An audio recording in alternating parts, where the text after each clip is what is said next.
Todos vão se acomodando aí já, para a gente começar.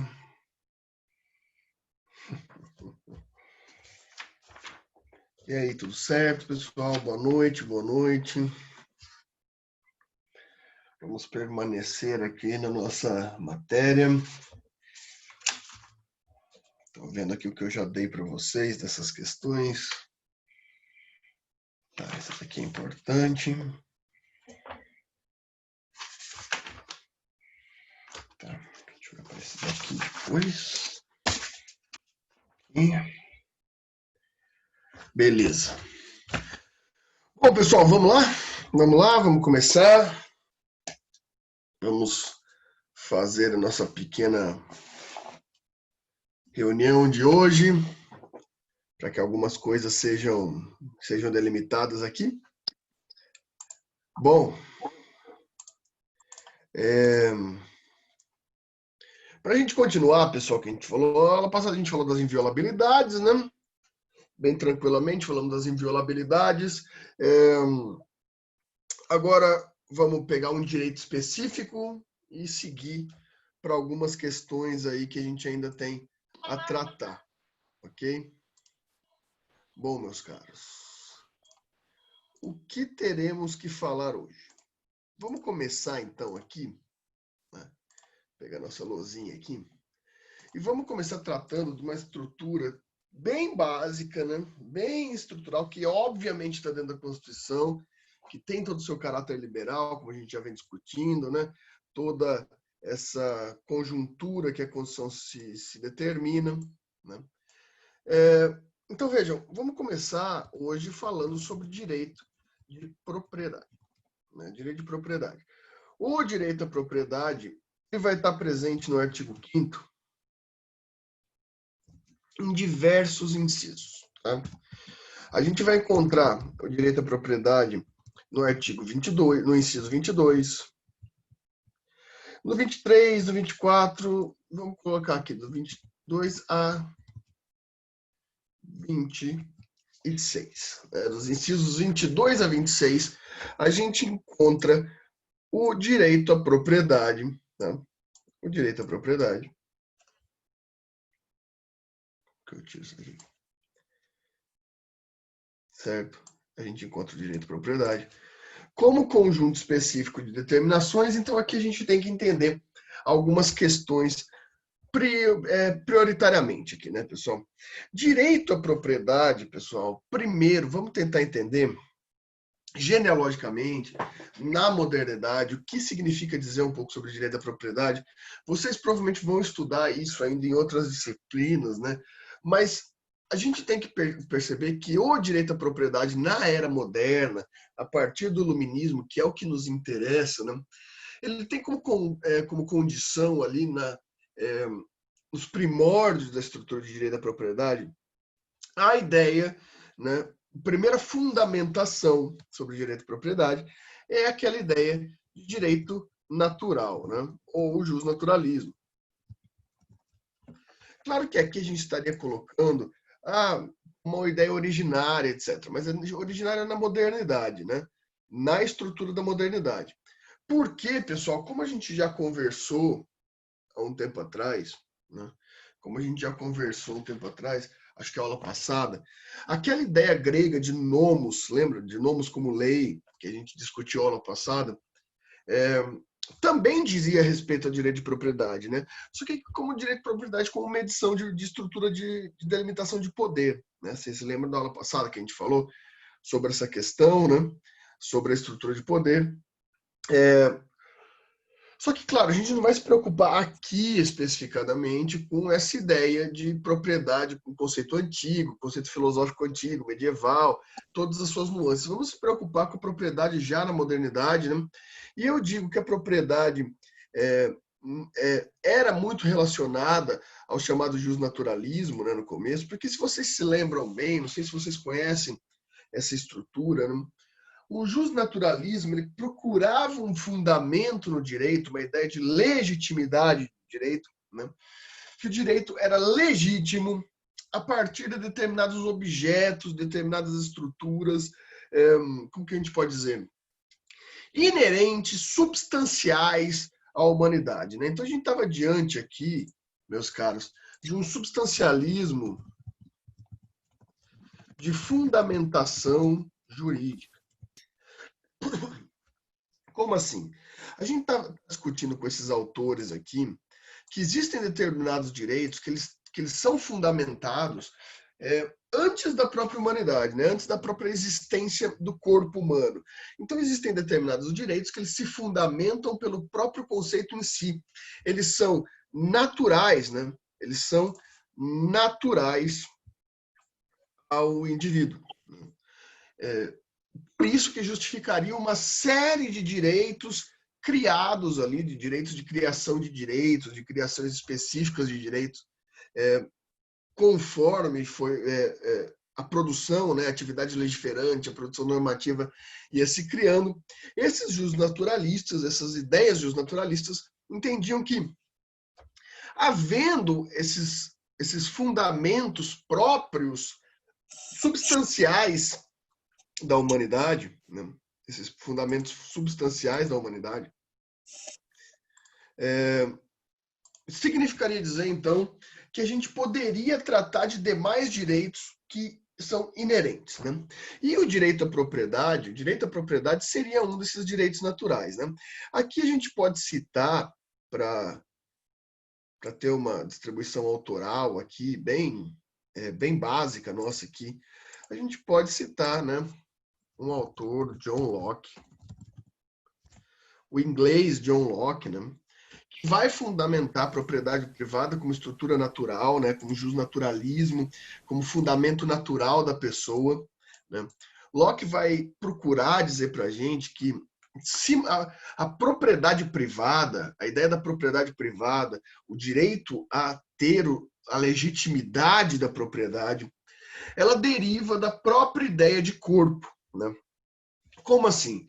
Aqui Locke vai dizer para a gente que o corpo, né? Que o seu corpo, por conta de ser um corpo fundamentado por uma estrutura racional, fundamentado por todo um aparato humano, nessa condição humana, ele é, em si, fora da sua razão, fora da sua racionalidade, uma existência de propriedade, ou seja, a sua razão tem substancialmente, tem a prioristicamente, um direito natural a seu próprio corpo, né?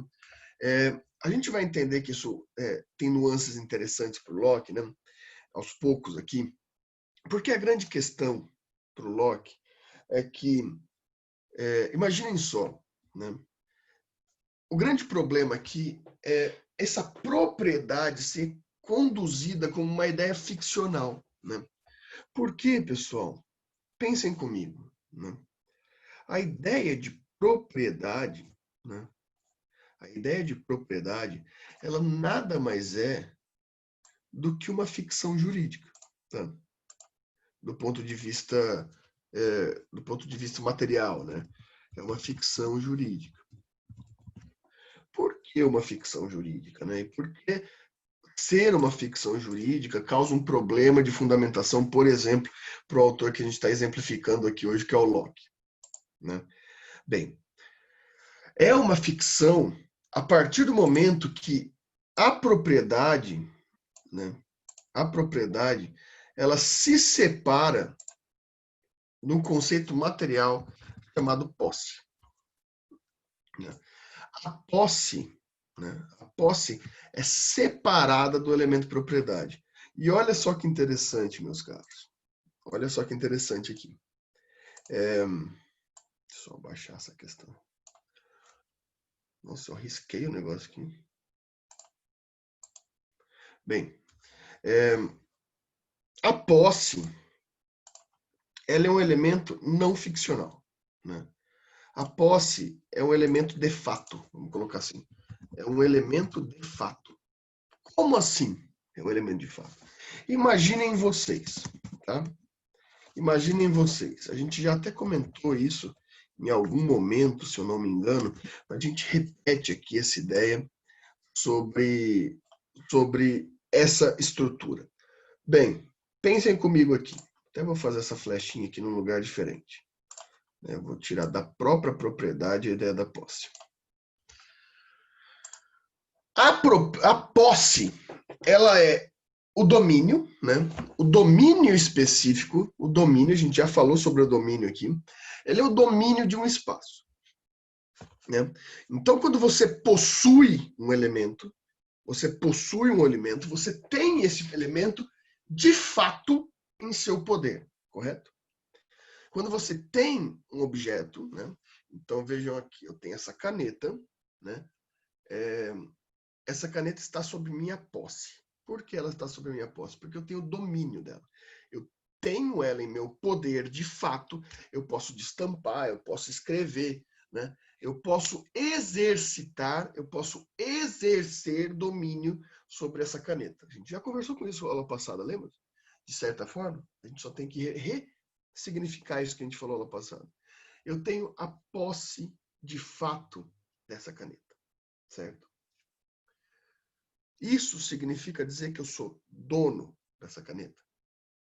Essa é a grande pergunta. Eu tenho essa caneta. Tá? Eu tenho esse livro. Tá? Significa dizer que eu sou dono desse livro? Que eu sou dono dessa caneta? Não. Significa dizer apenas que eu tenho domínio fático sobre determinado objeto. Não significa que eu sou o dono. Eu posso ter, você pode ser o dono desse livro aí, você que está aí do outro lado, você me emprestou esse livro aqui. A partir do momento que você me emprestou esse livro aqui, eu tenho domínio de fato desse livro. Entretanto, eu não sou o dono, o proprietário desse livro. Entendem? A propriedade é um elemento jurídico, puro, é um elemento ficcional de legitimidade de domínio. A propriedade concede a este elemento uma legitimidade de domínio a partir de uma ficção jurídica. Porque quem está com esse livro sou eu. Eu que tenho o elemento de fato sobre o domínio. O domínio, de fato, é meu, mas eu não sou o dono. Perdão. Vocês conseguem compreender isso? Eu não sou o dono desse livro. Eu tenho o domínio de fato dele, mas apesar de eu tê-lo em minhas mãos, eu não sou dono. E por que eu não sou dono? Porque a propriedade é um elemento ficcional jurídico que dá legitimidade ao domínio. Né? Então, essa ficção jurídica, vai atravessar aqui, essa ficção jurídica é o elemento que dá legitimidade ao domínio. Dá legitimidade ao domínio. Então, é o elemento ficto. Né? Essa aqui é uma questão muito interessante, pessoal. Vocês conseguem perceber o porquê disso ter toda uma questão complicada? Porque parece óbvio pra gente. Eu sou dono dessa casa. Sou dono desse apartamento. Por quê? O que me dá legitimidade de ser dono desse apartamento? É uma pura ficção que me legitima ao domínio. Significa dizer que se eu não estiver exercendo domínio sobre ele, eu continuo sendo dominador. Dominador sem posse.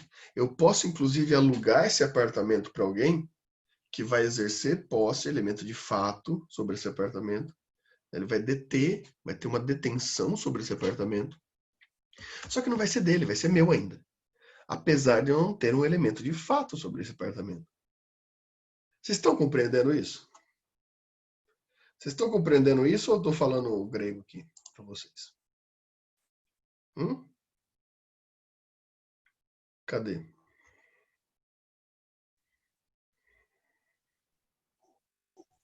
Beleza.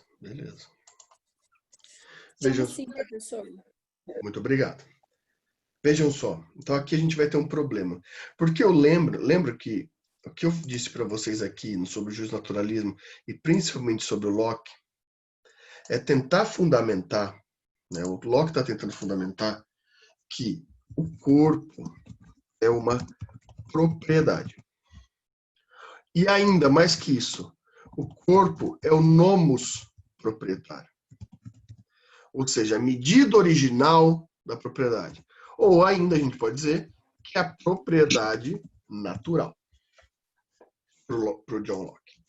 Por que essa preocupação do Locke, tanto em conceber, em primeira instância, a ideia de,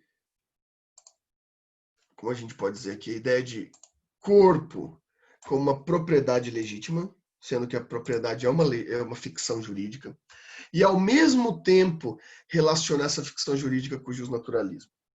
Então aqui a gente tem duas questões interessantes.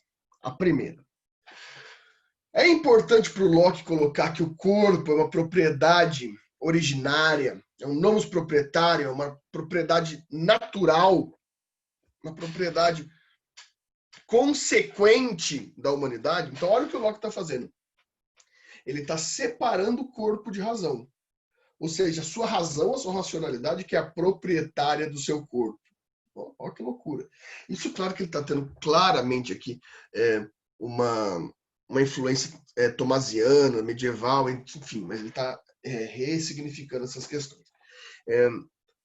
Mas ao Locke dizer para a gente que o corpo é uma propriedade originária, né, que é uma propriedade originária, ele está fundamentando a partir dessa ficção jurídica que dá legitimidade ao domínio, né?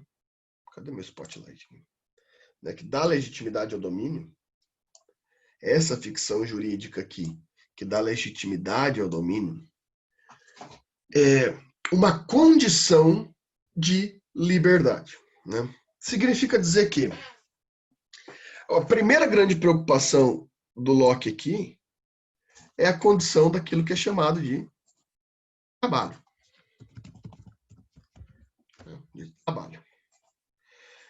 O trabalho aqui, principalmente no sentido de força de trabalho. O que é força de trabalho, pessoal? Força de trabalho nada mais é que olha quanta flechinha hoje aqui. Produto. Do ponto de vista capital, do ponto de vista liberal, etc. A força de trabalho é um produto. Este produto, ele é vendido, né? Então, esse produto da força de trabalho, ele é vendido, né, a uma venda por troca de dinheiro, né? É uma venda por troca de dinheiro, correto? Quando você trabalha, você vende o seu corpo, a sua força de trabalho, em troca de dinheiro. Quando Locke diz que o corpo é uma propriedade, ao mesmo tempo, pode ser também, você vende seu tempo e seu corpo, né? Essa é a grande questão aqui. Quando Locke está preocupado em dizer para você que o corpo é uma propriedade natural, ao mesmo tempo ele está dizendo que o corpo, ao ser vendido como produto, ele não é vendido quanto ao seu domínio. Ele é vendido quanto à sua força. Significa dizer que você vende o seu corpo não como a propriedade do seu corpo, mas você vende a força de trabalho. Aquele que tem essa realização da força de trabalho, essa troca que está sendo realizada aqui, ela tem uma relação de posse. Então, vamos dizer assim, claro que vai soar estranho, mas é mais ou menos isso que o Locke está querendo criar aqui. Quando você empresta sua força de trabalho, você dá o domínio da sua força de trabalho para o seu empregador, o seu empregador ele tem a posse temporária de fato do seu corpo. Só que legitimada por uma estrutura contratual, por uma ficção jurídica da propriedade que não permite, em hipótese alguma, que ele se torne dono do seu corpo. Ou seja, quando Locke tenta fundamentar o corpo como uma propriedade natural, ele está dizendo ao mesmo tempo que o corpo, quando ele é exercido pela força de trabalho, essa força de trabalho se liga à posse e não à propriedade. E essa força de trabalho ligando à posse, ela evita a ideia de escravidão. Porque nunca seu corpo pode ser vendido, apenas sua força de trabalho e tempo de trabalho, né, etc. Claro que se a gente for relacionar força e tempo, a gente vai estar entrando numa teoria que não é a liberal exatamente do Locke aqui, a gente vai estar entrando mais numa estrutura marxista de análise disso, que também é bem importante para entender essa estrutura, mas aqui, como a gente está nessa referência do Locke aqui, ela está mais ligada a essa questão. Então, em outras palavras, aqui a gente pode dizer que venda do corpo como posse, né? Então, olha só que loucura isso daqui. Se você pode vender a sua força de trabalho, o seu corpo, como produto de domínio de fato de posse, mesmo assim mantendo a propriedade do seu corpo, isso significa dizer ao mesmo tempo que você é livre, né? Então, olha só que maravilha. Para o Locke, né? Para o Locke, então, possibilidade de, de vender a posse do corpo por meio da força de trabalho e manter a propriedade por ser natural do corpo é o que representa o sujeito livre. O que representa o sujeito livre. Você poder ou não trabalhar é a realização da sua liberdade, que você nunca será escravo. Então, se alguém te perguntar um dia se você é livre, você diz que sim, porque você pode vender o seu corpo e nunca perderá a propriedade do seu corpo. Tá dando para entender isso? Consegue entender isso?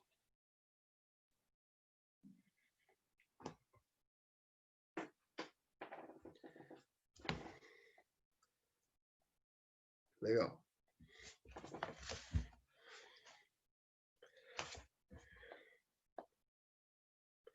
Beleza.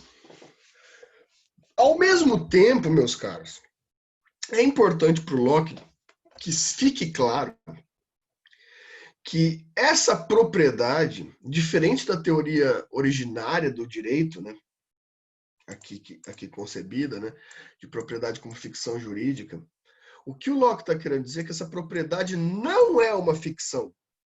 Na verdade, isso aqui não é uma ficção puramente jurídica. Na verdade, isso daqui é natural quanto ao direito, né?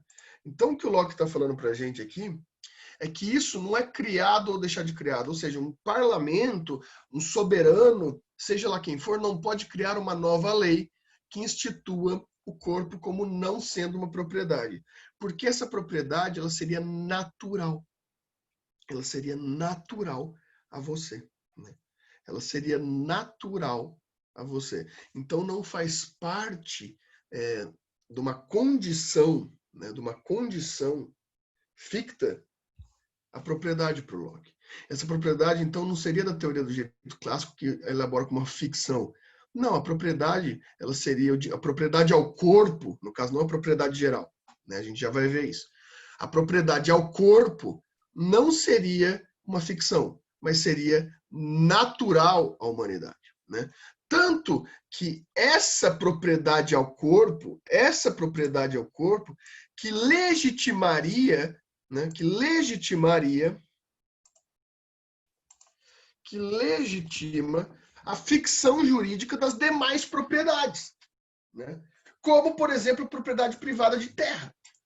A partir, né, a partir da propriedade do seu próprio corpo, que, segundo Locke, não é uma ficção jurídica, mas, na verdade, é um direito natural, você pode começar a criar direitos legitimados por esse direito natural. Então, a propriedade... Perdão. A propriedade territorial, a propriedade privada, a sua casa, o seu apartamento, o seu terreno, etc., eles são sim uma ficção jurídica de legitimidade ao domínio. Eles são uma ficção jurídica legitimada pelo direito natural à propriedade do seu próprio corpo, né? Aqui que está a grande questão, né? Então, o direito natural, ele existe precedentemente, o seu corpo a propriedade do seu corpo é um direito natural que legitima a criação de ficções jurídicas como a propriedade propriedade privada territorial, né? Propriedade privada territorial. Compreendem isso, meus caros? Estão compreendendo isso? Já tiraram o print disso aqui, vão falando aí que eu vou mudar de tela agora.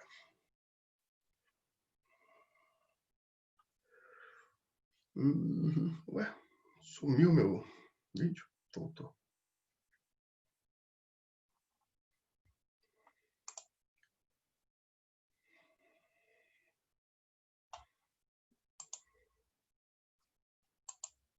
Beleza. Se não há nada...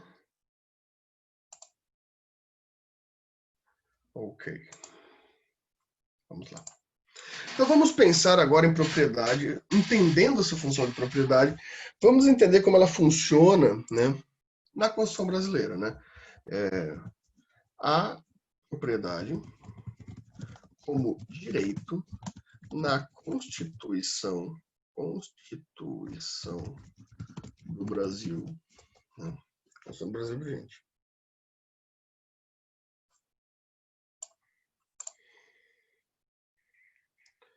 Adriana, fica tranquila. Daqui a pouco essa primeira parte já vai estar no YouTube. Rapidinho você já pega essa primeira parte. Tá tudo anotadinho. Olha aqui, ó. Tá tudo anotadinho aqui na lousinha aqui. Então, daqui a pouco você já vê no YouTube e pega essa primeira parte. Tá bom, professor. Obrigada, viu? Desculpa. Imagina. Que é isso, fica tranquilo. Vejam só. Primeiro, então a gente disse que a propriedade privada no direito moderno, a propriedade territorial, de domínio territorial, ela é de domínio de coisas, vamos dizer assim, a propriedade que a gente está lidando aqui, então pensem comigo aqui, essa propriedade aqui que a gente está lidando aqui, ela é uma propriedade, conceito dessa propriedade aqui, vamos dizer assim, né? Essa propriedade que a gente está lidando é a ficção jurídica de domínio, estou escrevendo errado, domínio de objetos,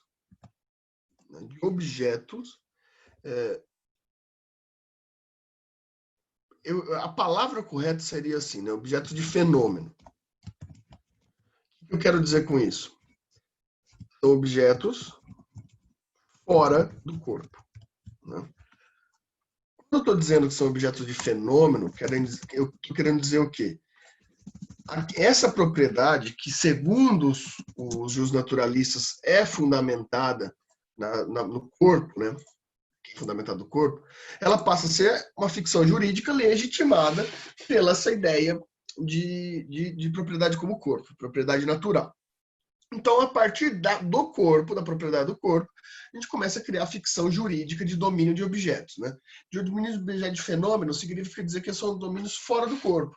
Né? Então, essa caneta não faz parte do meu corpo, esse livro não faz parte do meu corpo, logo, né, são objetos de fenômeno, são objetos fora do meu corpo. Então, eu vou legitimar por direito qual é o domínio, né, qual é o domínio desse objeto que não faz parte de mim, mas eu vou criar a ficção jurídica para fazer ele me pertencer, ainda que não seja parte de mim. Né? Compreende? Bom, claro que o grande foco do direito à propriedade é a propriedade privada territorial. Né? Mas aqui a gente vai dizer também sobre qualquer espécie de propriedade. Né? Você é proprietário do seu carro, eu sou proprietário desse livro, sou proprietário desse computador que eu estou falando com vocês, enfim. Né? Então, propriedade de objetos móveis. Né? Você é proprietário do seu cachorro. Sabia que o seu cachorro é um objeto? É um objeto. Para o desespero da Luísa Mel, né? O seu cachorro é um objeto. É um bem semovente. A Luísa Mel vai ficar louca. Né? Mas enfim, né? Luísa Mel colocou... Você sabe da Luísa Mel, né? Que ela colocou... gente, é duro. Ela foi participar dos protestos, né? Dos protestos da campanha, né? Black Lives Matter, né? Que as vidas negras importam. E ela postou 2 cachorrinhos escritos: todas as vidas importam. Essa é a minha única reação para isso. Não discriminando animais. Animais têm que ser protegidos. A gente está no meio de uma questão muito séria sobre racismo no mundo e vem a Luísa Mel e me mete todas as vidas importam com a foto de um cachorro e de um gato. Então, desculpa, mas tudo tem limite, sabe? Eu só não mando, eu só não lanço aqui um palavrão porque tem menores de idade presente, né? Mas é demais. A gente tá num momento extremamente complicado, né? tentando chamar atenção para a questão racial, para uma questão muito importante, e vem a Luísa Mel e fala que não é só Black Lives Matter, não são só as vidas negras que importam, todas as vidas importam, inclusive as dos cachorros. Enfim, né? Eu sempre gosto de fazer um negócio para passar raiva, eu sempre gosto de dar uma passada de raiva. Não. Ai, gente, que vergonha. Mas, enfim. Tá feia a coisa. Muito, muito, Adriana, bastante.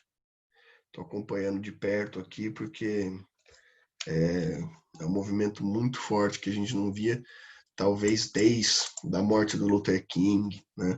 Ou do movimento do Malcolm X, enfim, um negócio que não acontece há muito tempo nos Estados Unidos. E vem servindo, na época das mídias sociais, no mundo inteiro também. Mas, enfim. Vejam, entendem essa questão aqui? Pois bem, mas a gente primeiro tem que entender que, como regra geral, então, né, como regra geral, a Constituição brasileira assegura o direito à propriedade, né? Ela assegura o direito à propriedade, certo? A sua propriedade é assegurada por essa ideia por essa ideia de direito constitucional, né? Só que, como a gente tem toda uma questão ficcional aqui, né, e não originária, a esta propriedade, né, se aplica uma ideia chamada função social. A função social da propriedade. Isso significa dizer que a propriedade, né, em regra, ou a gente pode colocar assim, em regra, é protegida pela Constituição, porém, não é absoluta. A propriedade privada, ela é protegida, porém, não é absoluta. Por que não é absoluta, pessoal? Porque a gente vai ter elementos da propriedade aqui, né?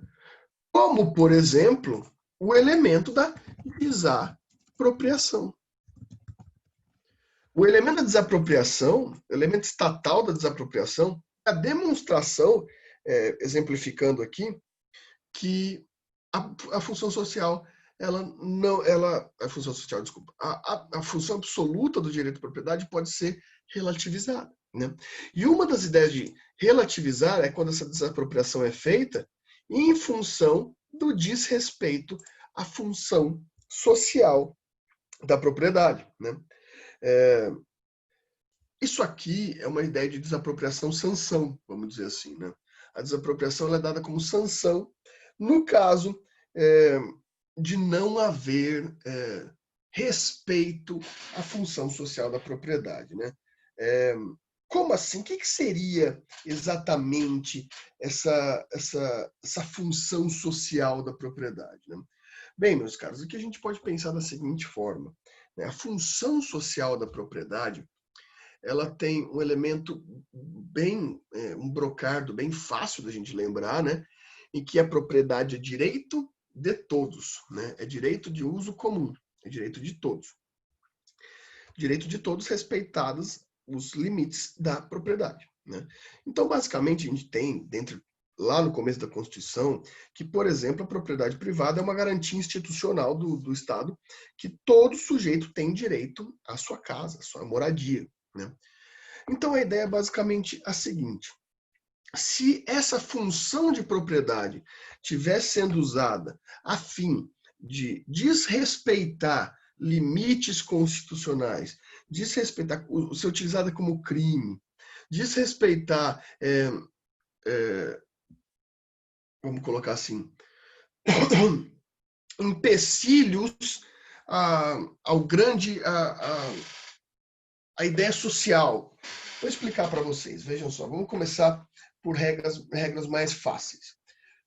Quando, por exemplo, você usa sua propriedade como objeto de crime, de facilitação de crime, você vai poder vir a perder a sua propriedade. Vamos supor, você usa a sua casa, usa uma casa, a casa que você tem, como refinaria de cocaína, né? Você está usando sua casa, desviando a função de propriedade, desviando inclusive a função de comércio, que você poderia utilizar sua propriedade para ter um comércio ali, mas para cometer um crime. A sanção pode vir por meio da desapropriação, né? Pode vir por meio da desapropriação também.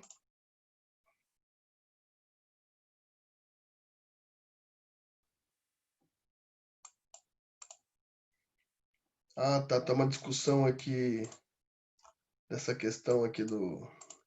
Eu não vou entrar nessa discussão não, tá? Porque eu vou ter minhas posições sobre isso também, talvez não sejam muito polêmicas. Não, vocês podem discutir tranquilamente sobre isso. Fiquem à vontade. É sempre saudável a discussão. Só vou falar que eu não vou colocar meu ponto de vista, porque ele pode ser um pouco polêmico sobre isso. Vocês têm mais a que discutir, meus primeironistas de direito têm mais a que discutir isso. É extremamente importante. Extremamente importante. Bem, mas enfim. Então você usa essa propriedade para fins de crime, você pode vir sim. O Estado pode retirar de você essa ideia da propriedade, né? Então o Estado pode retirar de você a propriedade. Isso pode ser uma desapropriação que flexibiliza o direito absoluto à propriedade. Bem, além disso, a gente pode pensar da seguinte forma. Imaginem só. Você é dono de um terreno. Vou colocar assim. Você é dono de um terreno. Esse terreno está abandonado. Né? Você tem diversos terrenos. Né? E você tem um que você não cuida e tem gente que não tem lugar nenhum para morar. Né? Não tem lugar nenhum para morar. Daí uma família, aqui eu vou colocar dessa forma, para ser uma função mais clara do ponto de vista legal, né? Daí uma família entra nesse terreno e começa a morar ali, constrói coisas ali. Não são donos, o dono é você. Mas passam anos e você nem sequer se dá conta que tem gente morando naquela propriedade. Aqui a gente vai ter um exemplo, por exemplo, da ideia de uso capião. Né? A pessoa que passou anos na sua propriedade, cuja propriedade você nem sabia da existência, né? Nem sabia que tinha gente morando lá, você pode vir a perder a propriedade, sim, por meio do uso capião. A gente vai ter umas questões mais delicadas aqui, né? Como, por exemplo, a ideia da reforma agrária, por exemplo, né? Ou da realocação de prédios urbanos para moradia, né, social. São questões um pouco mais polêmicas, vamos dizer assim, delicadas do ponto de vista jurídico. Porém, ainda assim, estão mais ligadas são possíveis a partir dessa ideia, né, de função social da propriedade. A propriedade, ela pode vir a ser relativizada também por conta de funções sociais nesse sentido, né? Uma pessoa tem muitos bens, concentra seus bens, não faz uso desses bens, então ela pode ter também desapropriação. Claro que aqui tem um programa todo mais complexo. Então seria mais interessante a gente pensar mesmo do ponto de vista do uso capião. Você já deve ter ouvido falar do uso capião, né? O uso capião é uma modalidade de direito que, se você segue determinados conceitos ali, você está sob domínio daquele terreno, daquele local por muito tempo, exercendo função social sobre ele, né, morando ali, enfim, vários requisitos, numa quantidade de tempo determinada, você tem a transferência da propriedade a você mesmo sem ter comprado essa propriedade. Isso deriva da função social da propriedade, né? Da função social da propriedade, né? Existem alguns casos também fundamentados que isso, que são um pouco mais polêmicos também, por exemplo, a perda da propriedade em razão de IPTU, né? A imposição do IPTU progressivo no tempo, que você pode vir, sim, a perder sua residência por essa função. Outro exemplo interessante, né, da propriedade como garantia de função social é a ideia da casa de família, né? Da lei que fala como impenhorável o bem único de moradia. Você tem 3 casas, pode penhorar as outras 2, mas a que você mora, que você vive, chamada de casa de família, não significa que você tem que morar com uma família lá, tá? Mas a que você mora, ela é impenhorável, ela não pode ser penhorada por dívida, nem outras questões. Isso também faz parte da função social, né? Deixa eu ver aqui. O Éder falou de um caso de Maringá aqui. Tiveram desapropriação de terrenos. Para construir, né, rua, etc.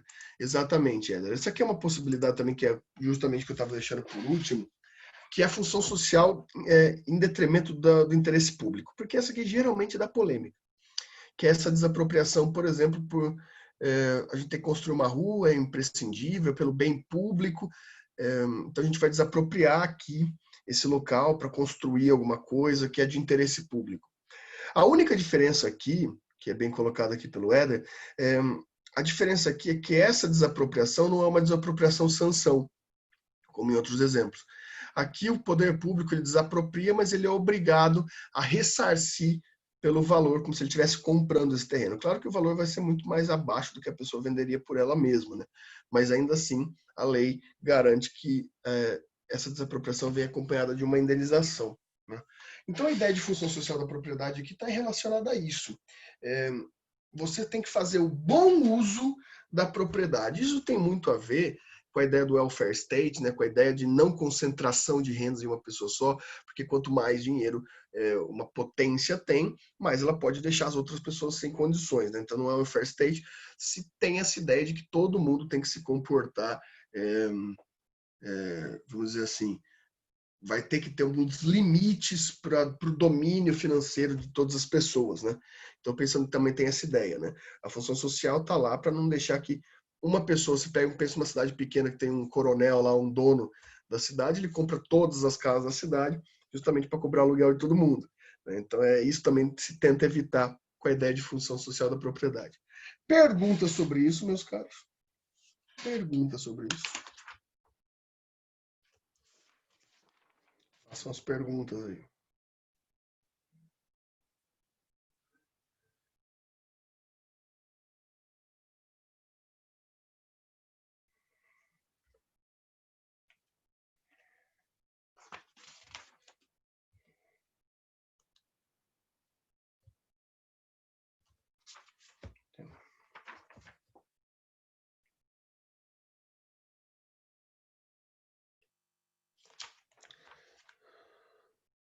Como assim, Éder? Não entendi. Como assim se ele não aceita outro lugar? Da desapropriação social. Não entendi muito bem essa pergunta. Coloque outras palavras para mim aí, por favor.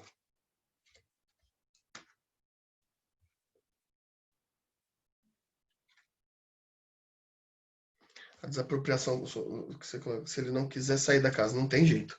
Se é por determinação de desapropriação de poder público, queira ou não queira, ele vai sair. Não vai ter, não vai ter discussão.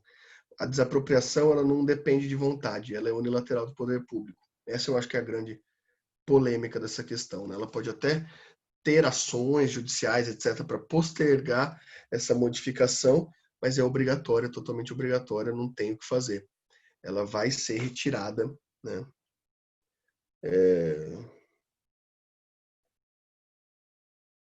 Ela vai ser retirada da pessoa, de qualquer jeito. Não, claro, sempre, Adriano, sempre vai ter. Mas, ainda assim, a lei tenta fazer da melhor forma possível isso, né? Mas é claro que porque assim, a desapropriação, ela vai calcular o valor é, pelo plano diretor da cidade, né? Nunca o valor de mercado. Então, normalmente a pessoa vai perder dinheiro nessa desapropriação. Não tem jeito, né? Não tem jeito nesse sentido. Então, se um dia você for desapropriado da sua casa, não vai ter como, não tem muito o que fazer, não. É meio drástico mesmo a questão. É drástico. Pois é.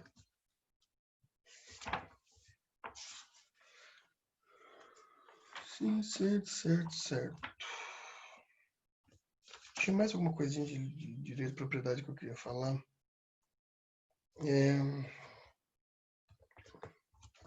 Deixa eu ver, apareceu mais uma coisa aqui. A Bianca, quando ela morava em São Paulo, começaram a falar que o Estado compraria alguns terrenos para a construção do monotrilho. Ah, lembro disso. Bem. E logo depois que veio embora, alguns vizinhos venderam. Não sei como que eles conseguiram vender, né? Porque geralmente quando tem ameaça de alguma construção lá, ninguém consegue vender mais, né? Porque daí desvaloriza pra caramba sua casa.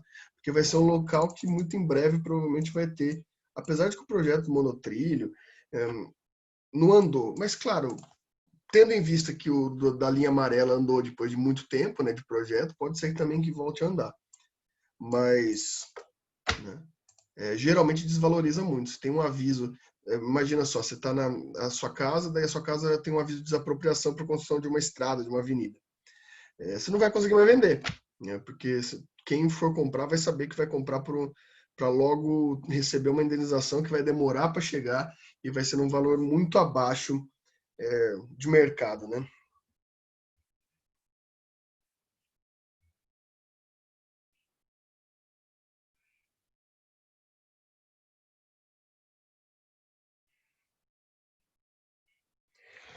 Quem quiser ter, a lei 2000, a lei 10.257 é a lei que fala sobre desapropriação. É a lei que fala sobre desapropriação.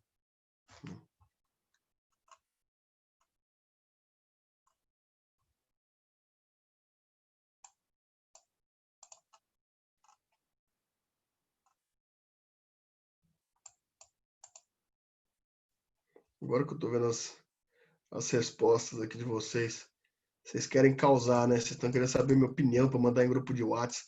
Não vou dar esse prazer para vocês, não. Vocês têm que discutir entre vocês, não comigo.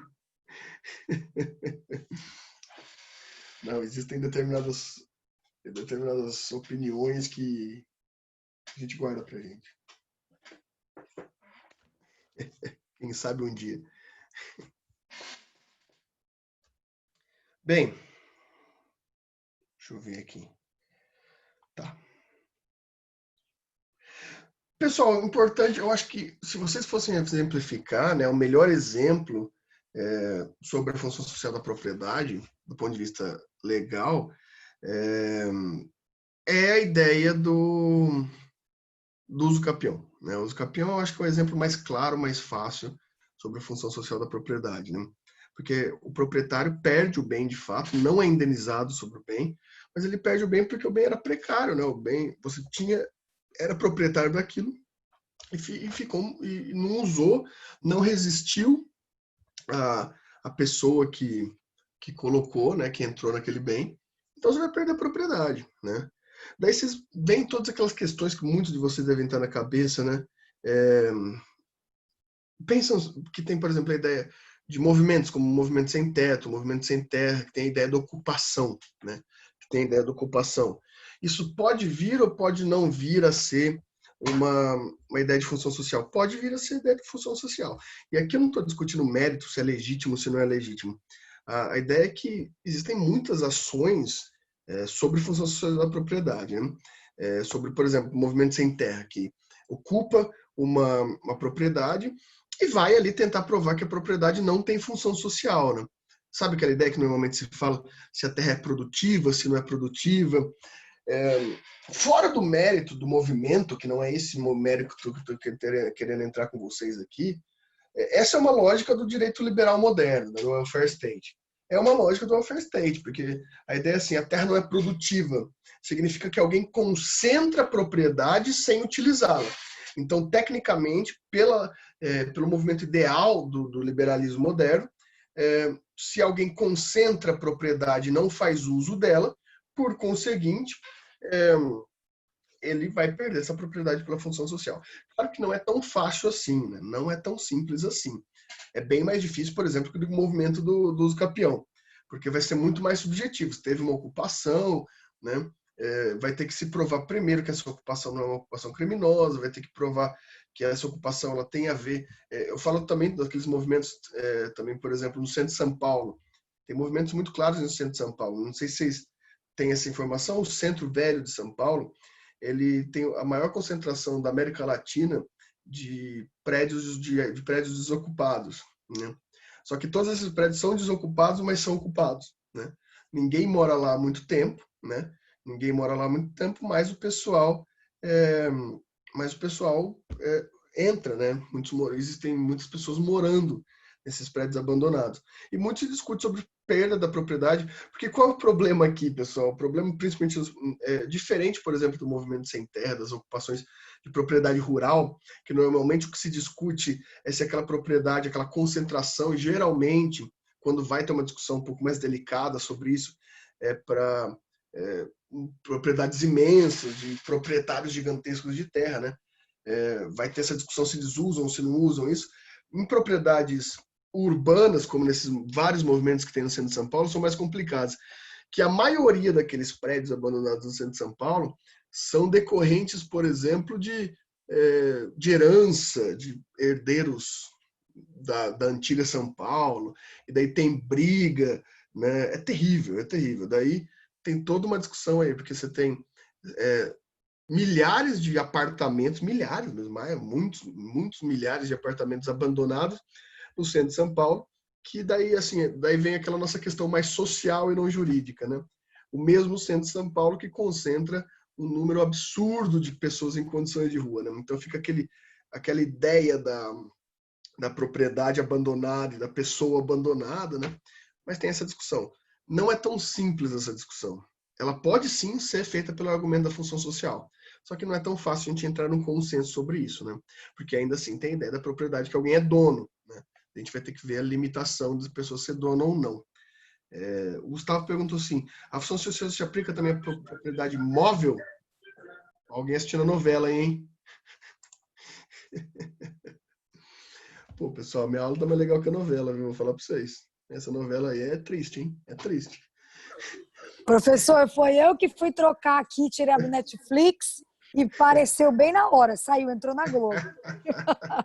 Não dá não, essa novela não dá não, Deus me Essa livre. novela não dá. Por favor, não dá não. O... É reprise, né? Esse barulhinho aparece toda hora. Eu assisti o Big Brother inteiro, né? O Gustavo perguntou se também se aplica a propriedade móvel. Tecnicamente se aplica também a propriedade móvel, Gustavo. Porque geralmente se pensa na propriedade imóvel pelo seu valor financeiro, né? Pelo seu valor financeiro. A gente vai falar de uma ideia de um valor exorbitante, né? Mas existem bens móveis que também têm valor exorbitante, quadros, joias, né? Existem barcos, helicópteros, né? Enfim, até o carro, né? A ideia do carro também se aplica. A gente não tem exatamente, existem alguns casos, mas o uso capião de bem imóvel, né? Mas é possível a gente pensar em tese sobre isso. Mas para a gente exemplificar bem aqui, imagina que você me sequestre, você, né? Não eu, que eu não vou colocar você como sequestrador aqui, Gustavo. Você me sequestra, né? Me sequestra por quê? Porque você vai me sequestrar para não dar tempo de eu fazer as provas de vocês. Mentira, vocês já tem o trabalho para vocês fazerem. E daí, o carro que você utilizou para me sequestrar, você pode perder ele por falta de uso da propriedade. Você nunca viu, por exemplo, naquelas operações da Polícia Federal, lembra de um juiz da Polícia Federal que saiu dando rolê com as Ferrari do Eike Batista? Vocês lembram disso? Né? Que teve um negócio, teve um funcionário público do Estado aí que teve apreensão dos bens do Eike Batista e estava andando com os carros dele de luxo. Então, é possível, né? Geralmente, quando tem grandes operações de drogas, grandes operações fiscais, você tem a perda do bem que você usou como meio para o crime. Usar como meio para o crime é perder a funcionalidade, a função social desse bem móvel. Então, não se aplica só aos imóveis, se aplica aos móveis também. Né? Inclusive, até um tempo atrás, tinha uma discussão sobre perda falando da Luísa Mel aqui, perda do animalzinho, né? Quando a pessoa perdia a função social sobre o seu bem, o animal, tratava mal o animal, etc. Agora as coisas estão um pouco diferentes, né? Graças às Luísas Mels aí. Hoje em dia tem gente discutindo, inclusive, guarda compartilhada do cachorro, né? Não sei. Não tenho cachorro para falar para vocês se é o que é ou não. Mas tá, mas dá. Então a gente tá atribuindo mais personalidade ao pet. O Wake era uma figura, né? Figura fabulosa, assombrosa. Pensar que... Daí o pessoal fica, nossa, o Wake perdeu tudo. O Wake perdeu tudo. O Wake perder tudo não é a mesma coisa... O pessoal fala, o Wake faliu. O Wake Batista falir não é a mesma coisa da gente falir, entendeu? Não é que nesse Natal o filho dele vai ficar sem comer peru por conta disso, né?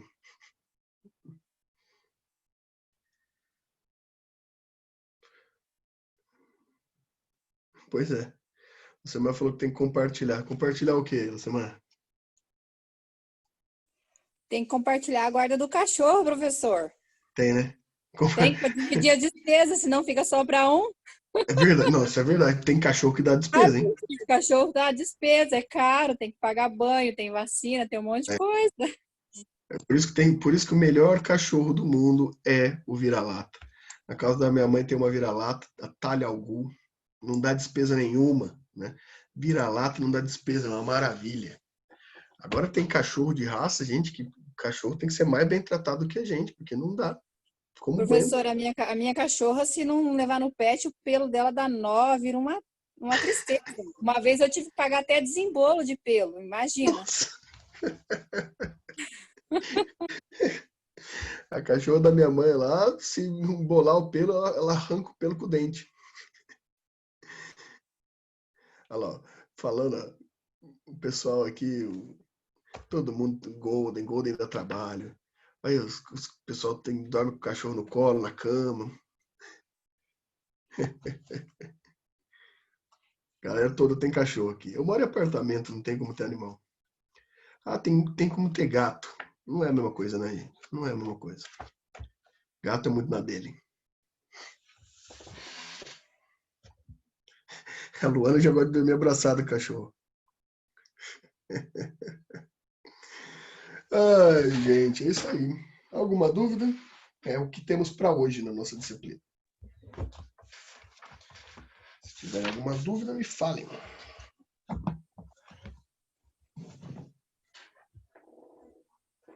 E aí, alguma questão?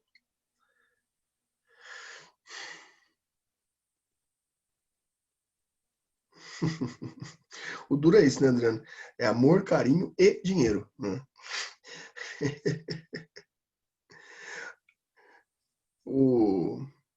Eu gosto até de animais, eu gosto de ter animais, mas a gente, eu não sei, a gente tem uma vida muito louca, né?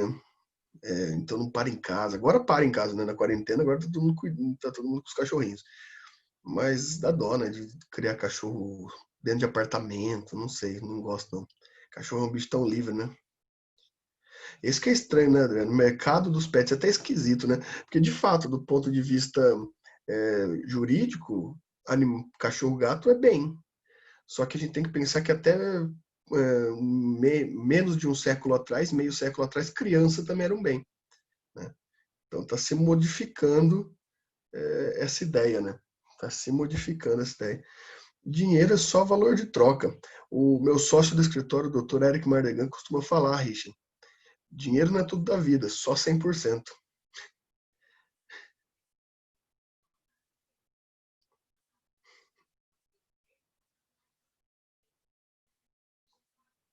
Não é fácil, não. Bom, pessoal, acho que encerramos por hoje, né? Acho que encerramos por hoje. 100% para garantir a sobrevivência. Complicado. Então, até semana que vem. Logo, logo essa aula estará no YouTube. Ok? E daí, qualquer coisa, qualquer dúvida, me avisem no WhatsApp.